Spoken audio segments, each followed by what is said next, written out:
Alors aujourd'hui je vais te parler de comment faire pour mieux gérer son budget étudiant. Donc si tu es étudiant en licence SLAS ou PASS, je t'invite à t'abonner à cette chaîne et même à rejoindre le groupe de la Team Elite, un groupe d'entraide étudiant entièrement gratuit et qui te permet d'avoir toutes les réponses à tes questions. C'est en description de cette vidéo, donc je t'invite à cliquer sur un des premiers liens et tu rejoins la communauté de plusieurs centaines d'étudiants. Alors, comment faire pour mieux gérer son budget étudiant? Je vais te parler de mon cas personnel et comment faire pour adapter au temps moderne, on va dire. Donc moi j'ai passé ma PACES il y a 10 ans déjà, et donc je vais t'expliquer un peu comment ça se passait pour moi, pour bien gérer mon budget étudiant qui est toujours d'actualité d'ailleurs. Alors, concrètement, pendant cette année PACES, j'avais pris un logement, j'avais pris un appartement qui était à 5 minutes de la faculté. Il coûtait 500 € par mois, ce qui est déjà très cher. Ce sont mes parents qui payaient cet appartement, qui payaient la location de cet appartement, et on a privilégié en fait le fait d'être à proximité, donc ce qui fait qu'on payait un petit peu plus cher, d'accord? Il était bien, c'était un studio de 24 mètres carrés, avec une seule pièce, chambre, cuisine dans la même pièce, ok? Très difficile à vivre, mais pour une année de PACES où on doit se concentrer, c'est plutôt pas mal, c'est plutôt pas mal. Alors hormis le logement, que là j'ai laissé à mes parents, pour le reste, c'est moi qui payais tout. Et moi j'avais un budget très serré, j'avais un budget de moins de 250 € par mois. C'était très compliqué, parce que ça veut dire que je devais tenir avec moins de 3000 € sur l'année. Alors ces 3000 €, comment j'ai fait déjà pour les acquérir? C'est le fait d'avoir déjà 20 ans quasiment où on nous donne un peu d'argent de la famille pendant les anniversaires, ce qui fait qu'on peut un petit peu épargner, d'accord? Et aussi le fait que j'ai pu donner quelques cours en terminale, en première, ce qui m'a permis de récolter cet argent qui m'a permis de survivre pendant cette année-là, qui était quand même très compliqué. Savoir que mes parents ne m'ont jamais aidé, ne m'ont jamais donné un centime de plus pour pouvoir faire toutes les sorties que je voulais. Je devais vraiment me débrouiller seul, d'accord? Donc j'avais un budget extrêmement serré de 250 € par mois et je devais absolument le tenir parce que sinon je ne pouvais pas tenir un an comme ça. Alors 250 € par mois, c'est quand même très short. Je vais vous montrer qu'est-ce que j'ai utilisé, qu'est-ce que j'ai dépensé en 250 € et même est-ce que j'ai pu épargner. Ok, je vais vous expliquer ça. Alors concrètement, il y a un achat qui est inévitable, c'était l'essence quand je devais faire la navette entre mon appart et les parents. Donc en général, je partais tous les 15 jours chez mes parents. Ils sont pas très loin, mais grosso modo, je ne devais pas dépenser plus de un plein par mois. Alors j'avais de la chance puisque en n'allant pas trop loin, en général, je dépensais environ, on va dire, un plein tous les 2, tous les 3 mois. C'est vraiment très peu, d'accord? Et c'est l'objectif. Moins je fais de distance, plus j'économise. Donc, on va dire que je dépensais environ 15 € par mois, 15-20 € par mois d'essence. C'est pas énorme, mais ça va, on arrive à tenir. Forfait téléphonique, on va avoir des forfaits téléphoniques. Moi, j'avais quelque chose qui était à moins de 10 €. C'était même un forfait, je crois, à 5 €, ce qui fait que si j'ajoute essence et téléphone, ça fait 20 € par mois. Okay. Ensuite, on a la nourriture. En général, la nourriture, c'est plutôt 40 € par semaine, ce qui fait à peu près 160 € par mois. Okay. 160 € par mois plus 20 €, ça fait 180 € par mois. Il me reste donc 70 €. Alors, avec ces 40 € par semaine de nourriture, c'était vraiment des paniers, c'est-à-dire légumes, une viande, et puis quelques éléments clés. Ce qui fait que concrètement, ça me suffisait pour cuisiner moi-même, parce que j'évitais d'aller dans les restaurants ou dans les fast-food, parce que c'était des dépenses que je ne pouvais pas me permettre. Donc ce qui fait que j'avais 170 €, donc il me reste 70 pour arriver à 250. Et le reste, 70 €, je vais utiliser peut-être 30 €, voire peut-être un peu moins, dans les loisirs. Donc 30 € dans les loisirs, ça peut être le cinéma, parce que moi j'adorais aller au cinéma, ça peut être faire un billard ou autre. Et puis, il me restait 40 €. 40 € que je mettais en épargne, livret A par exemple, d'accord? Et ce qui fait que je n'épargnais pas vraiment beaucoup. Alors, il y a d'autres achats que je n'ai jamais fait et que je ne ferai pas, quasiment pas, je n'ai jamais fait depuis 10 ans ces achats-là. C'est par exemple acheter des vêtements.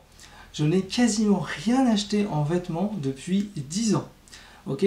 Pourquoi? Tout simplement parce que ça ne m'intéresse pas d'acheter des vêtements de grandes marques qui coûtent 50, 60, voire plus de 100 €, ça ne m'intéresse pas parce que c'est de l'argent pour moi qui est jeté dans la poubelle, parce qu'au bout d'un an, 2 ans, bah, de toute façon tu changes, tu n'es plus à ta taille, etc.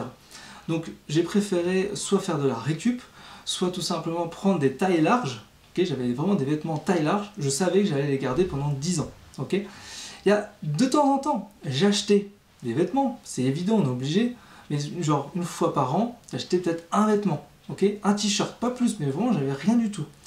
Et concrètement, j'ai dû dépenser 400 € sur les 10 dernières années en vêtements, okay, parce que je déteste ça. Heureusement, on a la famille de temps en temps pour les anniversaires pour nous acheter des vêtements, voilà, mais c'est tout. C'est tout. Moi, c'est un truc que je déteste faire, acheter des vêtements, voilà. Et c'est la même chose pour les cosmétiques, les déodorants, les cosmétiques, ce genre de choses.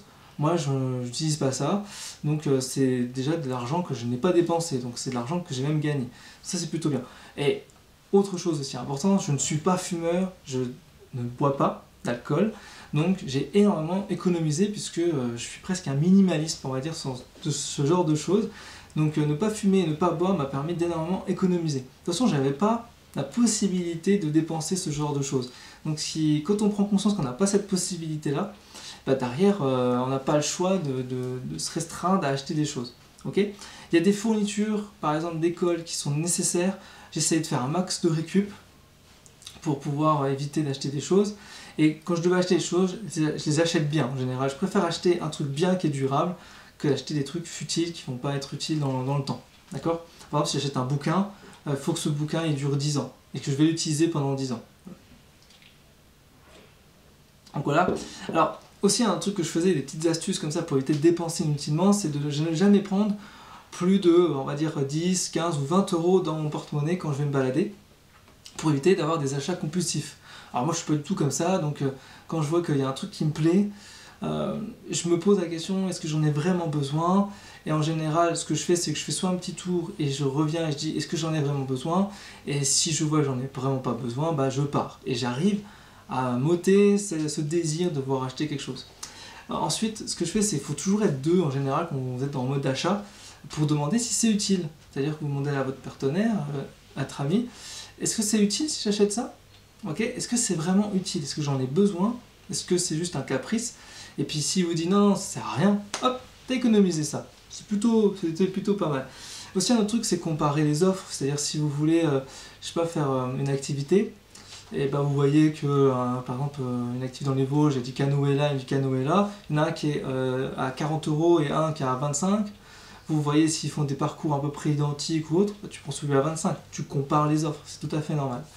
Et puis bien sûr, ce qui est important, c'est de pouvoir épargner. Épargner, moi j'avais cette possibilité d'épargner 40 €.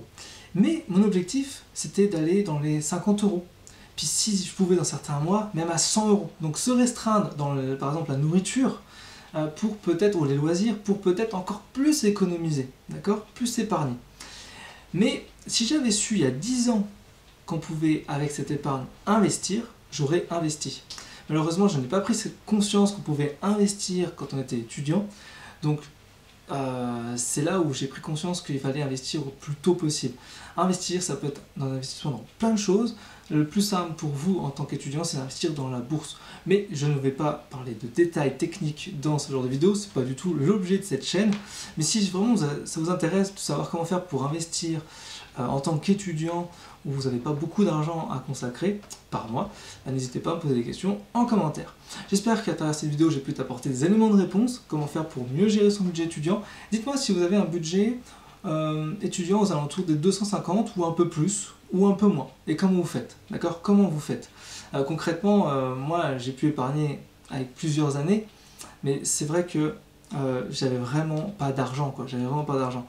Et je travaillais pas pendant cette année de PACES, donc c'était vraiment très difficile pendant cette année-là, d'accord? Et c'est les années d'après où j'ai pu un petit peu travailler, un peu plus épargner, un peu plus investir, un peu plus gagner d'argent, et ce qui m'a permis d'un peu plus réussir dans la vie 10 ans plus tard. Voilà.